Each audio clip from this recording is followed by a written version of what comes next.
Hey guys, welcome to the shop. This week we are back on the K&T milk cutting oil pump.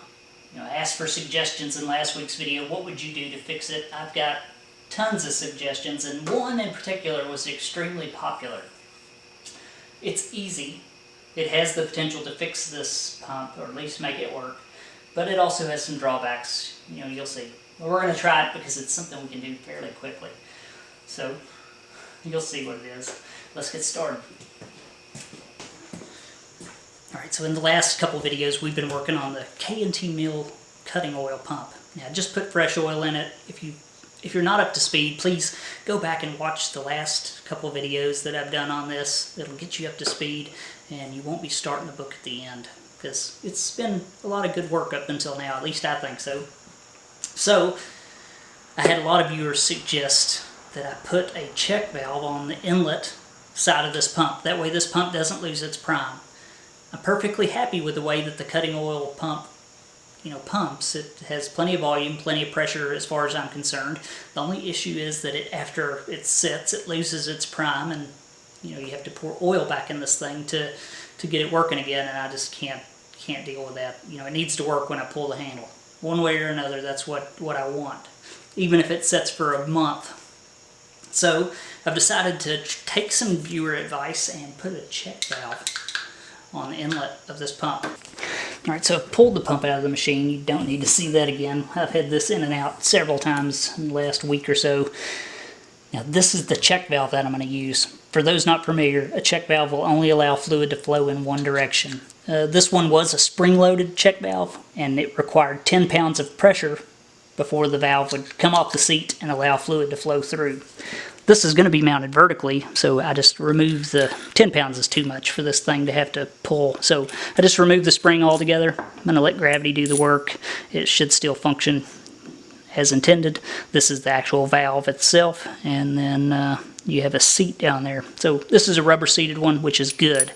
It shouldn't have leakage through and should hold the fluid back for as long as needed. But I need to turn these threads down. They were damaged, or they are damaged. This actually was out of my scrap pile, so I'm glad I hadn't taken off scrap yet. Kind of got lucky finding one that's the perfect size. So I need to turn down these compression threads where these will slide over. These are my 3/4 MPT. It's just a pipe stub that I cut into. We'll weld those on. It'll screw right into the original position and hopefully work. So let's turn these threads off, weld these fittings on, and install it.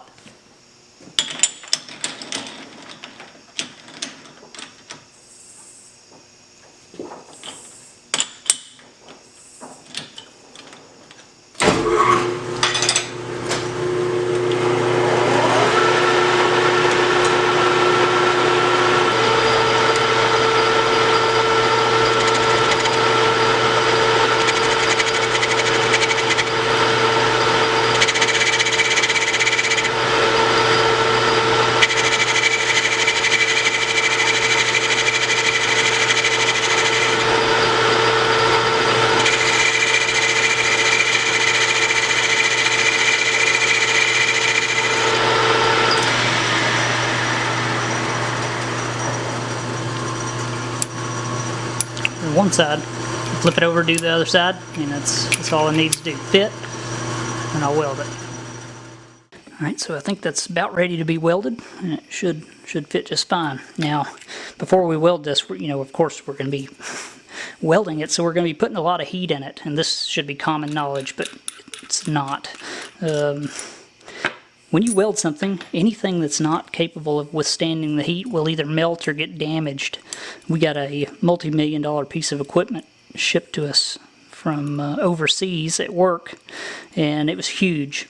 It had a lot of socket weld valves on it, and whoever constructed the unit did not disassemble these socket weld valves before they welded them on to the big pipe. These were 2-inch, valves plus, expensive stuff.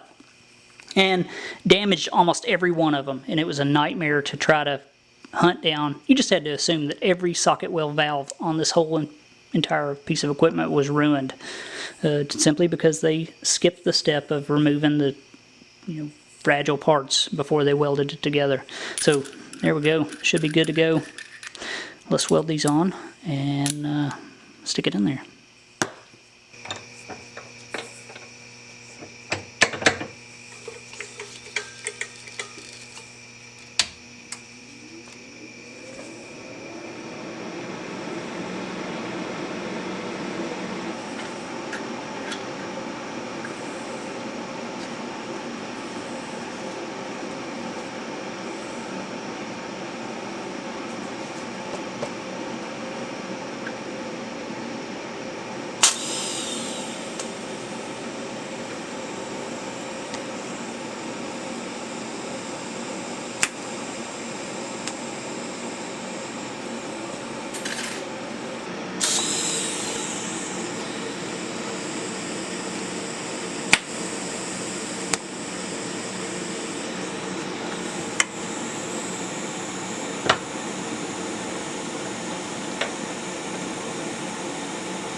Alright, so that turned out really nice. I didn't use any filler at all, if you noticed. There's no reason to weld this thing like a trailer hitch. All it needs to do is not leak. It's not under any pressure, and it's never leaving my pile of dirt here. So, perfectly adequate. Better than a big gob of weld around there that's just not necessary. All it's got to do is not leak. So, I'll get this thing taped up and installed, and we'll try it. I'm excited to see if it works or not.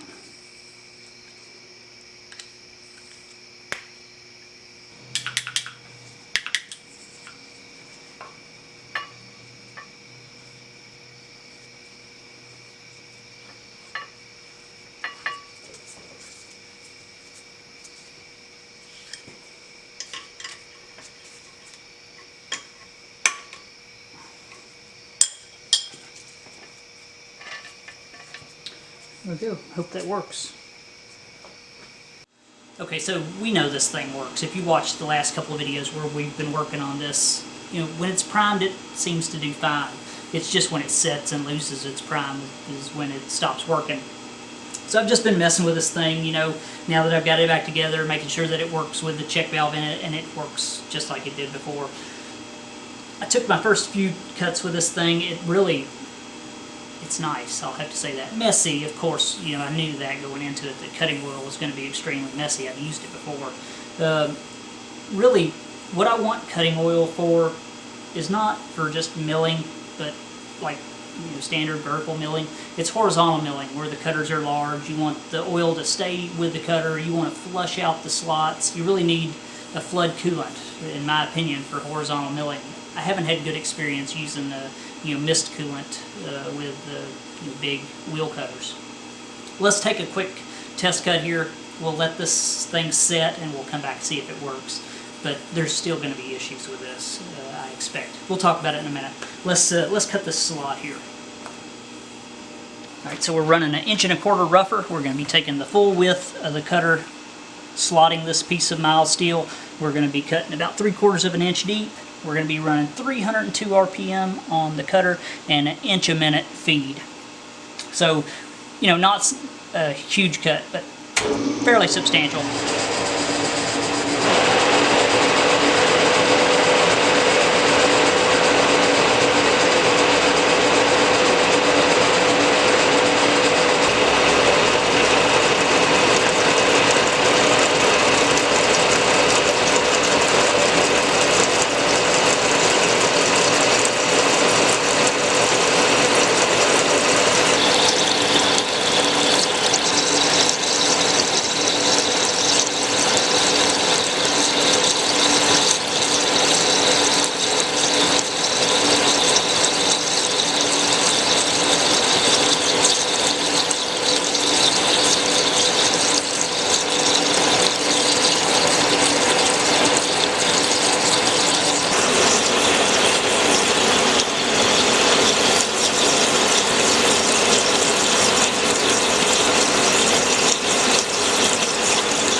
clean this up, we'll get a look at it, and we'll see if this thing will pick up oil on its own after we give it time to settle.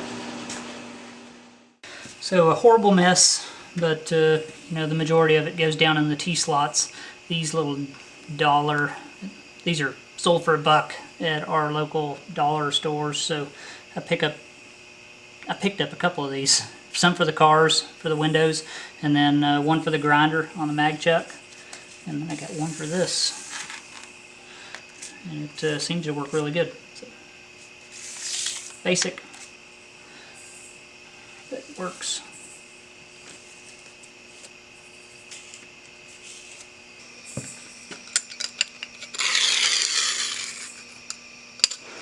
Definitely messy, but you know, it's nice to have the option to use cutting oil if you want.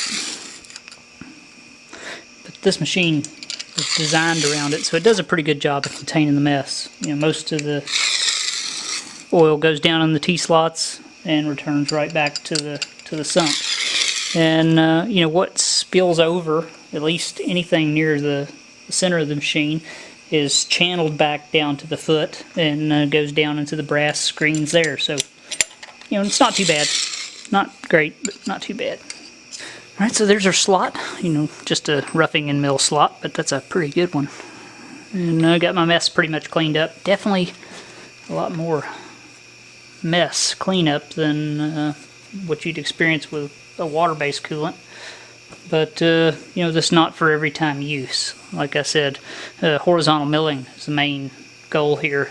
This is just a demonstration. You can still block these ports off. Use the mist coolant for a quick job that you don't want to have to clean up. But any heavy milling, I think the flood coolant, you know, is definitely the best way, in my opinion. So, looks pretty good, I think. I'm happy with it. Hopefully this thing will pick up oil on its own. Alright, so 2 full days have passed since I just cut that slot. You just seen it, but it's been 2 days. And I come out here, pulled the handle on this machine, and guess what? It works just fine. So I'm definitely happy about that, but the problem is I do not expect it to work anytime that I really need it to. Using a check valve, you know, in theory it sounds great. Put a check valve in it, it stops the fluid from returning, and, you know, life's good. It never drains. But in reality, this is a very dirty sump.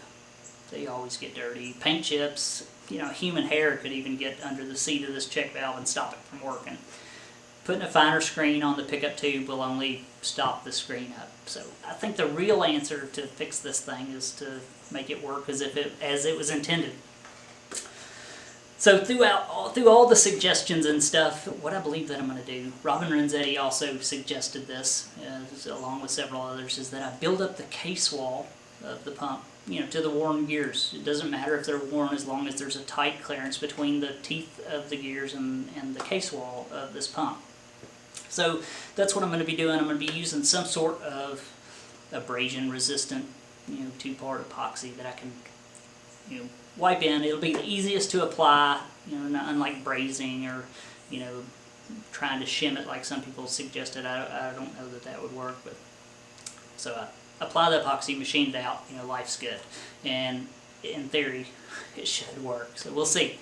That's all to come. So thanks for watching, guys. This is a kind of a short video.